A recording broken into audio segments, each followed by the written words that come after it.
반갑습니다. 기관 전일 수급 동향에 대해서 말씀을 드리도록 하겠습니다.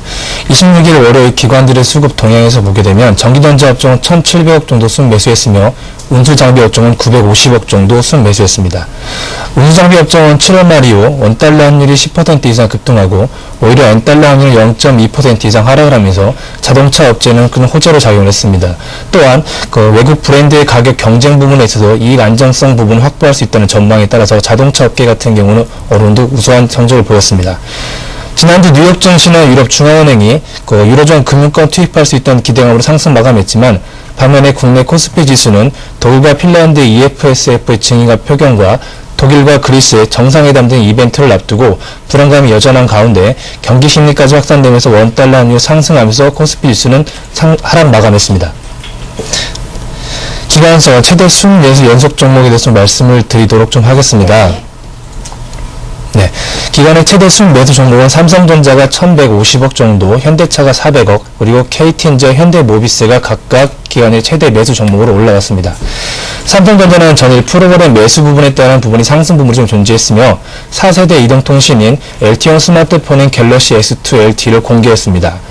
현대차와 기아차는 올해 중국 시장 점유율이 10% 이상 넘을 것을 예상하여 중국의 폭스바겐의 18%와 GM의 11%를 이어서 3위 정도를 기록할 것을 예상을 하고 있습니다.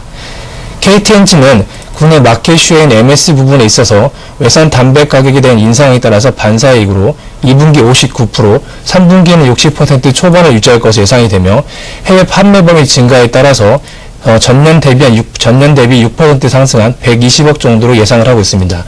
연속 순매수 종목으로는 최장 순매수 종목은 두산그룹이 올라왔습니다. 21일 동안 기관들이 순매수했으며 지난 22일 두산중공업이 9월 23일부터 12월 23일까지 자사주를 500억 정도 매입한다는 가격 결정으로 기관들의 순매수가 이어졌습니다. 뿐만 아니라 만도와 NHN 역시 기관들의 순매수가 이어졌습니다. 호텔신라 부분은 기관들이 15일 동안 순매수가 이어졌는데요. 호텔신라는 전 세계 관측되고 있는 중국인 관광객 붐에 따라서 중국의 임금 인상 부분과 위안화 강세 등이 맞물려서 구조적인 변화에 따른 예상 호재 부분이 있었습니다. 기관 순매수 전환 종목을 말씀을 드리겠습니다. 기관 순매수 전환 종목으로는 미래에셋과 동부화재, 그리고 한국가스공사와 삼성카드가 있었으며 코스닥 종목으로는 신성 TNC와 태용 종목이 존재했습니다. 네, 최근에 주식시장의 급등락소에도 양호한 주가의 흐름을 보고 있는 종목은 NC소프트입니다. NC소프트는 최근 블레이드 앤 소울의 2차 클로우즈 베타 서비스를 총 13일 동안 진행해 왔습니다.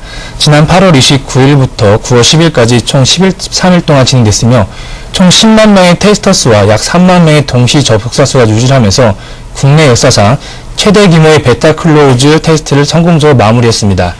1차 CBT에서 많은 지적이 되었던 부분인 오토 타겟팅 방식과 파티 플레이어 등이 개선되면서 2차 CBT에서는 신규 직업 공개, 채집, 그리고 PVP 시스템까지 추가 공개되면서 유저들에 대한 게임에 대한 만족도를 높여갔습니다.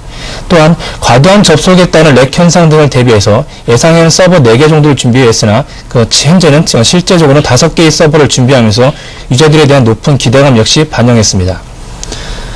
동사의 가장 큰 문제는 런칭에 대한 지연 문제입니다. 하지만 블레이드 앤 소울은 일정 지연에 대한 주가의 영향은 다소 제한적일 거라는 판단입니다. 2분기 실적 발표 때 CBT 결과에 대한 일정을 올해 연말 혹은 내년 초에 유동적인 부분을 미리 언급했던 부분이 있었고 2차 CBT를 통해서 반응 자체가 좋았던 것만큼 출시 이후에는 블레이드 앤 소울에 대한 성공 기대감 더욱더 유효할 전망입니다. 그림을 하나 준비했습니다. 그림을 보면서 설명을 좀 드리겠습니다. NC소프트는 98년도에 이미지를 비롯해서 현재 대자의 게임을 3개 정도 보유하고 있습니다. 현재 서비스 국가 수로는 유럽을 포함해서 최소 6개에서 많게는 9개까지 서비스 국가를 보급을 하고 있으며 2011년도에는 블레이드 앤 소울, 2012년도에는 길드워2, 그리고 2013년도에는 와일드스타가 출시 예정으로 잘 잡고 있습니다. NC소프트는 올해 디스타 메인 게임으로 길드워2를 준비 중이라는 점을 감안하면 이미 회사 내에서 무게중심 자체가 2011년도에는 블레이드 앤 소울에서 2012년도에는 길드워2 출시로 상당 부분 이동할 것으로 판단됩니다. 현 주가는 2011년도 포워드 PR을 22배 정도 수준으로 가름하는 봤을 때 과거 신규 게임 출시 이후 PR 밴드가 20배에서 25배 수준을 감안해 본다면 향후 상용화가 일정 앞둔 상황에서는 어느 정도 밸류에이션 리레이팅이 진행될 것으로 예상이 됩니다. 네. 자, 차트를 보죠. 네, 차트를 보면서 말씀을 드리겠습니다. 현재 NC소프트는 기관들의 수급이 다소 강화되는 최근의 모습이었지만 외국인들은 다소 좀 부진한 모습이 이루어졌습니다. 최근 60일선을 기반으로 하여서 양호한 주가 흐름을 지속적으로 유지되고 있는 상황이고, 따라서 현재 매수가는 전에 상승했던 32, 3만 원을 말씀을 드리며, 목표가는 전 고점인 36만 3천 원을 감안해서 38만 원, 그리고 손절가는 121 이평선이 주체에는 30만 원을 말씀을 드리도록 하겠습니다. 네, 어제